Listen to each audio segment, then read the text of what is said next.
Noniin, Steffe. Luurit korvaa. Lue tosta, mä kirjoitin sen äsken. Eikä mitään omia höpinöitä sinne väliin sitten. Halo? Green Dreamiltä päivää. Green Dreamiltä päivää. Kiinnostaisiko sinua sademetsien pelastaminen? No, miksi mua semmoinen kiinnostaisi? Sinäkin olet varmasti kuullut, että joka päivä prosentti Afrikan sademetsistä katoaa ja muuttuu aavikoksi. Mihin faktaa toi perustuu? Tieto perustuu kirjalliseen faktaan, tieteelliseen julkaisuun. Mikä julkaisu? Tarzan. Mitä vittu? Mitä helvetissä? Sä olet varmaan lapsena lukenut Tarzania ja tiedät, että Tarzanilla ja Cheetahilla oli suhde. Cheetahhan on apina ja kaikilliseksi naaraspuolinen. Että oliko se sen äiti vai tyttöystävä? Tarzan kertoo itse asiassa kolonialismista ja valkoisen miehen ylivallasta. Anteeksi ja kiitos paljon teille soitosta ja oikein hyvää päivän jatkoa. Voi vittu, Steffe, sua voi laittaa mihinkään asiakaskontaktiin. Päivitä vaikka nämä meidän kotisivut. Ei niitä kannata päivittää ihan paskat sivut. Jaha, mikäs niissä on paskaa? No kaikki. Kuka ne on tehnyt? Yksi ammattilainen. Paljon sä maksat sillä Se ammattilaisella? on liikesalaisuus. Eli sä teet niitä? Ei kun se on liikesalaisuus. Otan sulle tonnilla paremmin. Haista paska, saat satasen. Tonni. Satasen. Sovittu. Yes. Eikä mitään apinajuttuja sinne väliin sitten.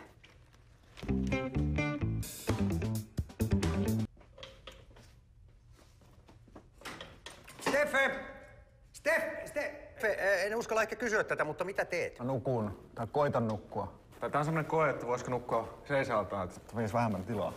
Missä ne sivut on? Netissä jo. On vai?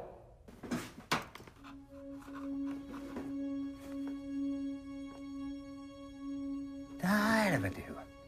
Kato. Hei. Hyvä, Steffe. En olisi uskonut ikinä, että... Tervetuloa hyvät katsojat. Kehotan teitä kaikkia etsimään käsiin Forssan kaupungin vaakunan. Tässä vaakunassa on sinisellä pohjalla valkoinen kuvio, jonka keskellä on neliömäinen ristiä tai tähtäintä muistuttava kuvio. Lisäksi tästä vaakunasta löytyvät kaikki ilmansuunnat. Mitä tämä vaakuna todellisuudessa symbolisoi? Vai onko kysymyksessä kenties sittenkin ydinräjähdyksen kaupunki? Air Force, tulisit käymään täällä.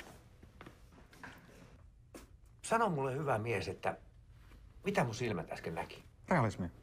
Tiedätkö, Steffe, mikä on realismia? Realismi on sellaista, että sä painut tästä huoneesta nyt ulos, meet tonne toiseen tilaan, kaivat sen kusisen paskasen nahkalompakkos tuolta ja annat mulle joka ainoa sentin takaisin, minkä mä oon sulle antanut. Ja jos et sä tee sitä nopeasti, niin mä... Mikä tää on tää 20 tonnia täällä? Sivulaskuri. Siitä näkee paljon sen sivulla kävijöitä. Niin, mutta tää on ihan helvetin paljon. No mulla on aika laaja panipohja. Oot sä tehnyt näitä aikaisemminkin vai? Muutama. Mulla oli vähän luppuaikaa siellä sairaalassa. Ai perkele. Jos sanotaan vaikka niin, että tekisit näitä videoita mulle vaikka 2 päivässä. Mitä sä huidot siinä? 50. Haista, paskapaino helvetti. Mihin sä meet? Istu alas. 40. 30.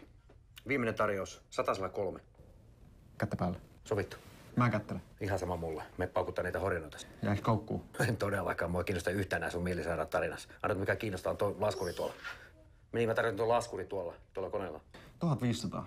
No se just sovittiin, että 103. Joo, mutta mulla on niitä videoita valmiina sen verran. No se on useampi niitä mukaan. Sitten sellainen ehto, että mä saan asua täällä siihen asti, kun sä viet mut sairaalaan. Mulla on ihan sama, missä sä asut, kun otat tuo apinapuussis pois tuolta, että mä kompasta, kun mä lähden keilaan.